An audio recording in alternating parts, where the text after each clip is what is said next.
नमस्कार। Let's talk periods के season 2 में आपका स्वागत है। नए साल की आप सबको शुभकामनाएं।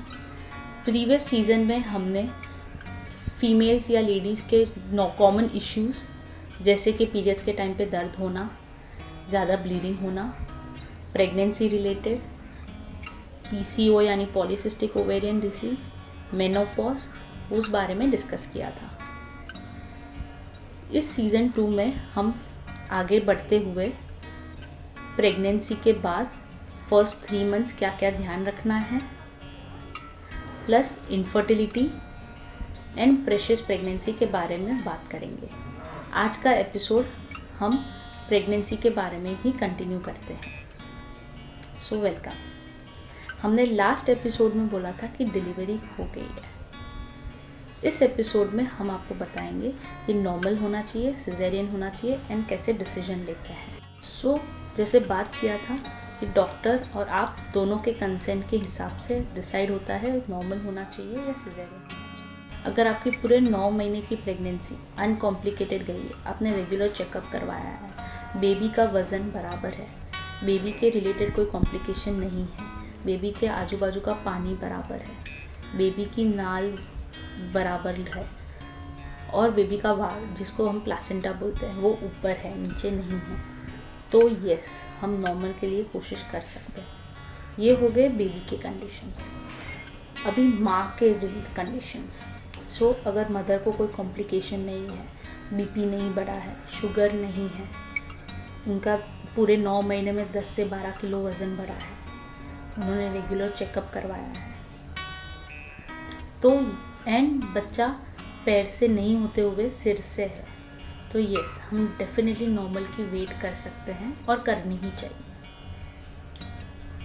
आपके फर्स्ट सोनोग्राफी जो पहले 3 महीने में हुई रहती है एंड आपके लास्ट पीरियड डेट के हिसाब से आपके डॉक्टर ने आपको फर्स्ट टाइम पे ड्यू डेट बताई होगी। वो ड्यू डेट तक वेट करके अगर आपको अपने आप से पेट में दर्द चालू हो या नीचे से पानी जाए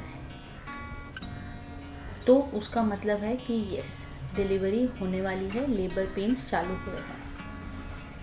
बट ड्यू डेट तक इसमें से आपको कोई तकलीफ़ ना हो तो आपके डॉक्टर आपको एडमिट करेंगे और दर्द लाने की शुरुआत करेंगे, दवाइयों से हेल्प करेंगे जिससे दर्द शुरुआत हो। अभी दर्द चालू होने के बाद हम कैसे नोटिस करते हैं, तो बच्चेदानी का मुंह एटलीस्ट 1 सेंटीमीटर पर घंटा या पर 2 आवर्स में बढ़ना चाहिए। दैट मीन्स अगर आपकी पहली डिलीवरी है तो लेबर पेन्स 6 घंटे से लेकर 12 घंटा या 20 घंटे तक चल सकता है। कभी कभार ऐसा भी होता है दर्द हो रहा है, दर्द बढ़ भी रहा है, लेकिन बच्चेदानी का मुंह नहीं खुल रहा है, तो उन कंडीशंस में डॉक्टर आइदर आपको इंजेक्शन देंगे या दर्द और बढ़ाने की कोशिश करेंगे, या फिर लास्ट ऑप्शन में आपको बताएंगे कि मुंह नहीं खुल रहा है तो will have to take it up for scissor.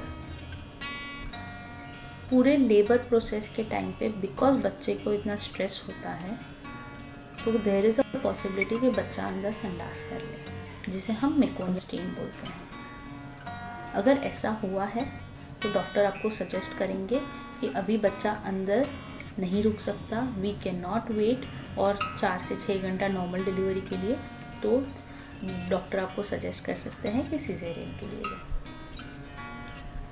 At the end of the day आपकी और डॉक्टर की यही एंड रिजल्ट रहता है कि बच्चा ठीक हो और बच्चे को कांच की पेटी में ना जाना पड़े। तो वो हिसाब से डॉक्टर आपको कंटिन्यूसली सजेस्ट करते रहेंगे और मॉनिटर करते रहेंगे आपका लेबर पेन्स। पहले के ज़माने में 20 साल 30 साल पहले सिजेरियन डिफ़िकल्ट होता था, कॉम्प्लिकेटेड होता था, बट आज के ज़माने में caesarean is very safe. Normal delivery और सिजेरियन का पोस्ट डिलीवरी केयर भी ऑलमोस्ट सेम रहता है। नॉर्मल डिलीवरी हुई हो या सिजेरियन हुआ है, हम तीसरे दिन पे ही माँ को डिस्चार्ज कर देते हैं। बट घर जाने के बाद पहले 6 हफ्ता माँ को ध्यान रखना है नॉर्मल हुआ हो या सिजेरियन हुआ हो, उससे कोई फ़र्क नहीं पड़ता।